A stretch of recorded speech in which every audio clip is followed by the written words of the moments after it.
Sí, lo que pasa es que el temperamento de Marcel. No mames, ¿no ves como que ya hasta tiene pinche cara el turco? De ya no mames, pregúntame otra pinche cosa. Sí. Y de que al turco el temperamento de Marcel no es algo que le genere un conflicto, sino al contrario dice, huevo, yo quiero que siga así, que impulse, que jale.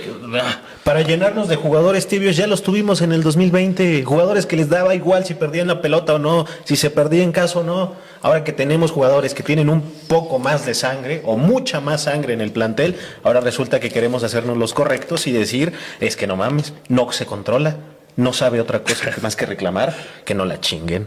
Yo no veo un problema de temperamento en Marcel. Me encanta que sea así Marcel. Es más, dame 12 Marcel. Así, igualitos, que la hagan de pedo por todo. Insisto, de jugadores tibios ya nos llenamos hace 4 años y ya vimos cuáles eran los pinches resultados jornada tras jornada.